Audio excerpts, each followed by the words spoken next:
అందరికీ నమస్కారం. ఓం నమ శివాయ, ఓం నమ శివాయ, ఓం నమ శివాయ. ఇది శివపురాణం. భగవంతుడి గురించి ఎంత విన్నా, ఇంకెంత చదివినా ఇంకా వినాలనే అనిపిస్తుంది, చదవాలనే అనిపిస్తుంది. ఇంకెందుకు, ఆయన గురించి ఎంత తెలుసుకున్నా ఇంకా తెలుసుకోవాలని అనిపిస్తుంది. ఇది సహజం.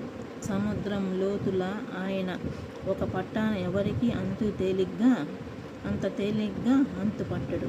ఒకవేళ పట్టాడా మనం మరిచిపోయిన ఆయన మనల్ని వదిలిపెట్టడు.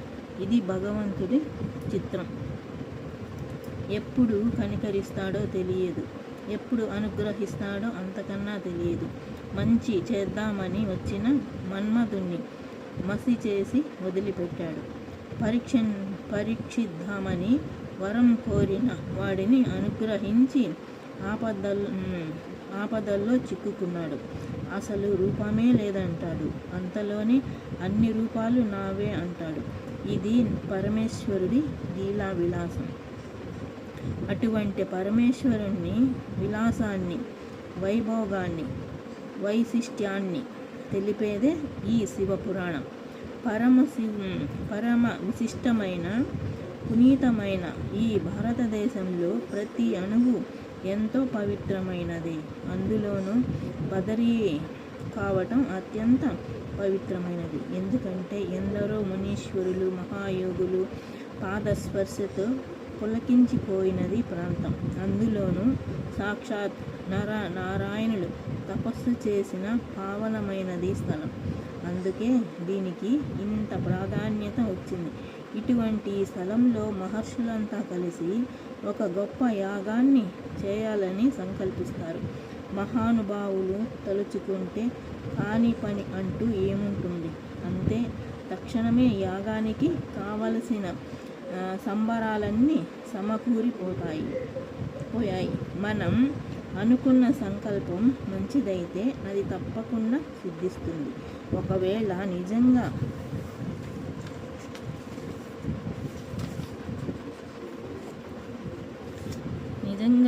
సంకల్పాన్ని నెరవేర్చే శక్తి మనకు లేకపోయినప్పటికీ ఆ సమయానికి అది ఉన్న వాళ్ళ ద్వారా సహాయం అంది ఆ పని తప్పకుండా నెరవేరి తీరుతుంది. దాన్ని సంకల్ప బలం అంటారు.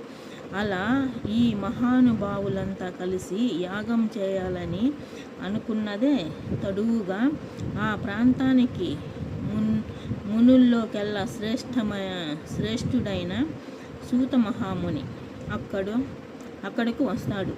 ఈయన రాకే యాగానికి శుభ సంకేతంగా భావిస్తారు. ఋషులంతా వేదాల్ని విభజన చేసి పంచమ వేదమైన మహాభారతాన్ని, ఉపనిషత్తుల్ని, మరెన్నో పుణ్య గ్రంథాల్ని లోకానికి అందించిన అపర నారాయణుడైన వ్యాస మహర్షి శిష్యుడు ఈ సూతుడు. అటువంటి మహానుభావుడు ఇక్కడకు రావడమే తమ జన్మ పావనమైందిగా భావిస్తారిక్కడ మునులంతా.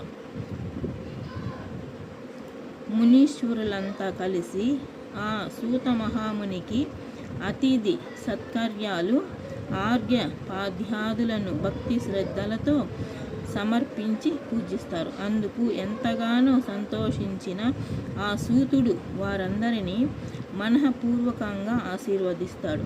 అనంతరం ఆ ఋషీశ్వరులంతా సూతుడిని పరిపరి విధాలుగా ప్రస్తుతించి నమస్కరించి, మేము యాగం చేయాలని సంకల్పించగానే మీరు ఇక్కడ ప్రత్యక్షం కావడం మాకెంతో ఆనందాన్ని, ధైర్యాన్ని కూడా ఇస్తుంది.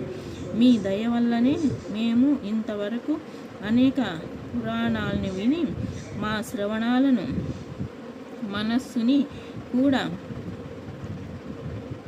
పునీతం చేసుకున్నాం. ఇదే విధంగా పవిత్రమైన, మధురమైన మీ వాణితోనే శివుని గురించి, ఆయన మహాత్యాన్ని గురించి వినాలని అనుకుంటున్నాం.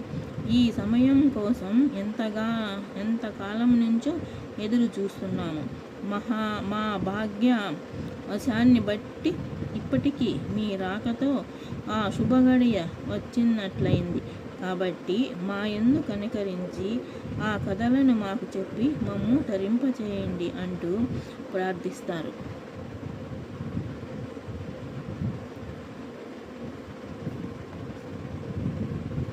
మహాశివుని చరితం మనోల్లాస భరితం.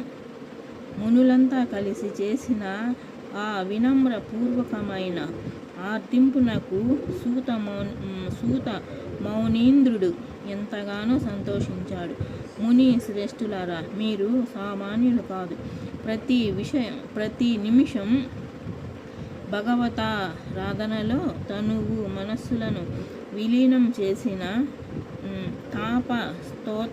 తాపసోత్తములు.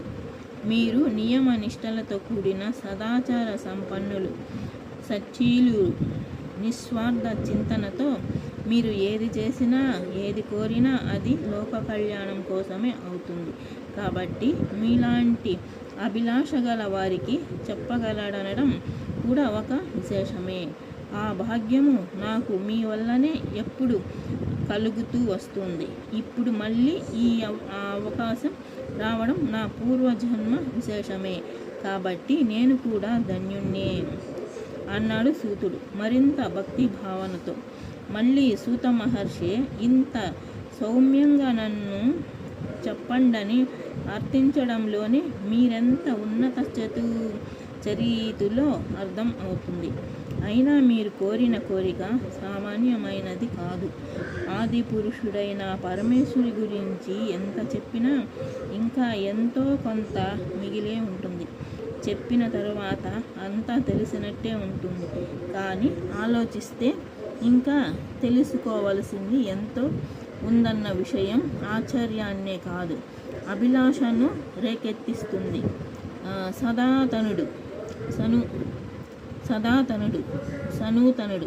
సనాతనుడు అయిన సర్వేశ్వరుని లీలలు చాలా విచిత్రమైనవి. ఆయన చేతలు ఎవరికీ అంత తేలిగ్గా అర్థం కావు. ఆయన గురించి తెలుసుకోవడం అంటే ఒక రకంగా సృష్టి గురించి తెలుసుకోవడమే అవుతుంది. ఎందుకంటే సృష్టే ఆయనే సృష్టి. ఒకసారి మార్కండేయుడనే గొప్ప శివభక్తుడు శివుని గురించి పూర్తిగా తెలుసుకోవాలన్న అభిలాషతో బ్రహ్మలోకానికి వెళ్ళి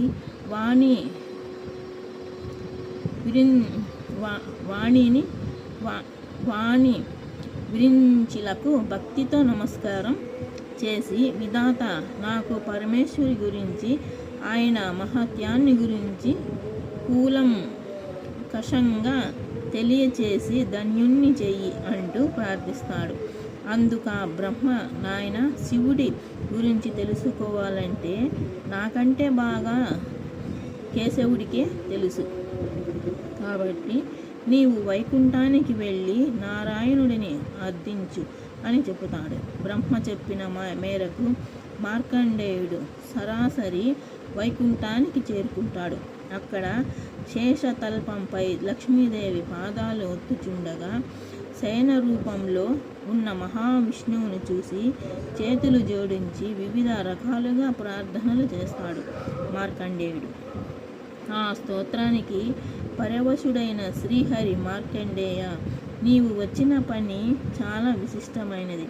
పరమేశ్వరుని గురించి తెలుసుకోవాలనే అభిలాష, ఉత్సుకత, సంకల్పం ఎంతో ఉన్నతమైనది. అయితే మహాశివుని గురించి ఆశాంతం తెలిసిన వారు ఎవరూ లేరు. కాబట్టి నీవు పరమేశ్వరుని దగ్గరికే వెళ్ళి ఆయన గురించి తెలుసుకోవాలన్న నీ సంకల్పాన్ని వ్యక్తం చేయి. నీ కోరిక తప్పక నెరవేరుతుంది అన్నాడు వైకుంఠవాసుడు. మన సంకల్పం మంచిదైతే అది ఎలాగైనా నెరవేరు తీరుతుంది. ఒక్కసారి ప్రయత్నించగానే ఫలితం లేనేదని కుంగిపోకుండా, విసుగుతో అనుకున్న దాన్ని మధ్యలో విడిచిపెట్టకుండా అది తీరే వరకు ప్రయత్నిస్తూనే ఉండాలి. సంకల్ప బలంలో చిత్తశుద్ధి ఉంటే అది తీరేందుకు భగవంతుని సాయం కూడా తప్పకుండా లభిస్తుంది. ఇక్కడ భగవంతుని సాయం కంటే అది తీరేందుకు మార్గం లభ్యం కావడమేనని గ్రహించాలి. మార్కండేయునికి ఇప్పుడు ఇదే జరిగింది. మహాశివుని మహిమల గురించి తెలుసుకోవాలన్న కోరిక మార్కండేయునిలో బలంగా ఉంది. ఆ ప్రయత్నంలో ఇప్పటికే బ్రహ్మ విష్ణువులను అడిగి కొద్ది నిరాశకు గురైన తన కోరిక తీర్చగలిగే తెరవునకు తీరుతుందన్న భరోసాను పొందగలిగాడు. దాంతో అతని ఉత్సాహం రెట్టింపైంది. అదే సంతోషంతో కైలాసం వైపునకు తన పయనాన్ని సాగిస్తాడు మార్కండేయుడు. ఓం నమః శివాయ, ఓం నమః శివాయ, ఓం నమః శివాయ.